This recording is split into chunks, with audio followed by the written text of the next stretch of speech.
আপনারাই সাংবাদিককে গ্রেফতার করে কারাগারে পাঠান, আপনারাই মানব অধিকার লঙ্ঘিত সরকার, আপনারাই বাংলাদেশে গণতন্ত্র হত্যাকারী সরকার, আপনারাই বেনজির আর নজিরের সরকার, আজিজের সরকার। পুলিশ ছাড়া শান্ত আওয়ামী লীগ, 1.5 কিলোমিটার দূরে আওয়ামী লীগ অফিস, আমরা এই কজন দাঁড়িয়ে আছি, বুকে আপনাদের সাহস নাই। কারণ 14 সালে বিনা ভোট, 2008 সালে মইনি আহমদ ভোট, 2018 সালে দিনের ভোট রাতে, আর 2024 সালের কথা নাই বা বললাম। প্রিয় ভাইয়েরা, আওয়ামী লীগের দুঃসাহস নাই, সাহস নাই। আমাদের সাহস আছে, কারণ আমরা সততার পরিচয় দিয়েছে আমাদের সরকার, খালেদা জিয়ার সরকার। কথায় কথা বলেন মাগুরা। আমাদের কাছে সাহেব শিক্ষিত মানুষ, বিশ্ববিদ্যালয়ের ছাত্র ছিলেন, লেখাপড়া অনেক শিখেছেন, বুকে হাত দিয়ে বলেন কত মাগুরা তৈরি করেছেন আপনারা এই ক্ষমতা। বাংলাদেশে ইতিহাস কথা বলবে, যারা হেলিকপ্টার করে ভোটের বাক্সা এনে এমপি ঘোষণা করে, যারা রাতের ভোট দিনে করে মরা ভোটের মানুষের ভোটের সরকার গঠন করে, তাদেরকে দেশের মানুষ আর বিশ্বাস করতে পারে না। তাই আমাদের বিশ্বাসের ঘরে আপনারাই অবিশ্বাস তৈরি করেছেন, আপনারাই তত্ত্বাবধায়ক বাতিল করেছেন, আপনারা 1 মিনিটের সংবাদপত্র বাতিল করে 4টা সংবাদপত্র দিয়েছেন, আপনারাই সাংবাদিককে গ্রেফতার করে কারাগারে পাঠান, আপনারাই মানব অধিকার লঙ্ঘিত সরকার, আপনারাই বাংলাদেশে গণতন্ত্র হত্যাকারী সরকার, আপনারাই বেনজির আর নজিরের সরকার, আজিজের সরকার। তাই বাংলাদেশে কতজন এখন, কত হাজার আমি জানি না, মানুষ বলা শুরু করেছে, একে একে এদের তদন্ত করে বাইর করেন।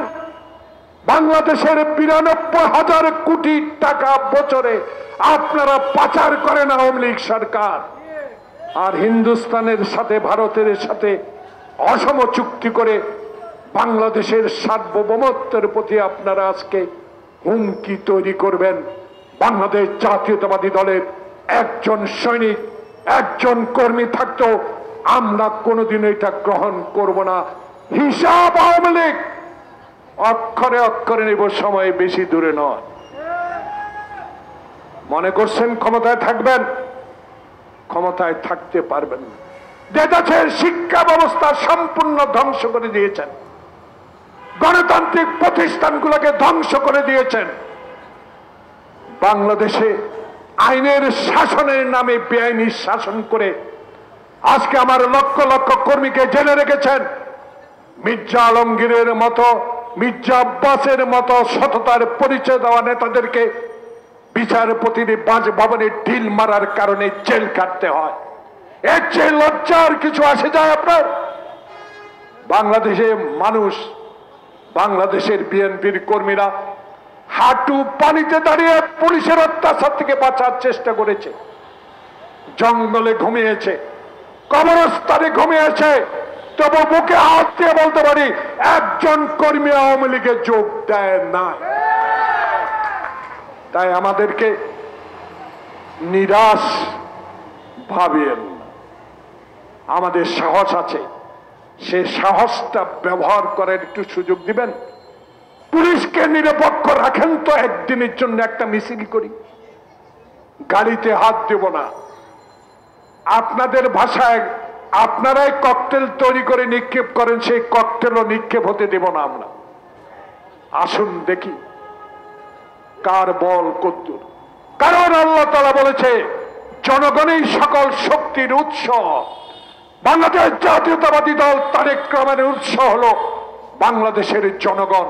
যেই জনগণ 24 তারিখের 7 জানুয়ারি নির্বাচনে বুঝিয়ে দিয়েছে যে আমার লিফলেট বিলি, আমার দলের কর্মসূচি মানুষ গ্রহণ করেছে। আরেক প্রমাণ হয়েছে 4র্থ দফায় উপজেলা নির্বাচন বয়কট করে। তাই প্রিয় বন্ধুগণ, কর্মী ভাইয়েরা, আসুন, আপনাদের দাবি জনগণ খেয়েছে, তুলে নিয়েছে। এখন দাবি আরেকটা সংযোজন করতে হবে। বাংলাদেশে এই ভারতীয় আগ্রাসনের বিরুদ্ধে লড়াই করতে হবে। জীবনের যত শক্তি আছে সকল শক্তি প্রয়োগ করে বাংলাদেশে হিন্দুস্তানের এই আগ্রাসন, এর রেল লাইন নির্মাণ বন্ধ করবই করব।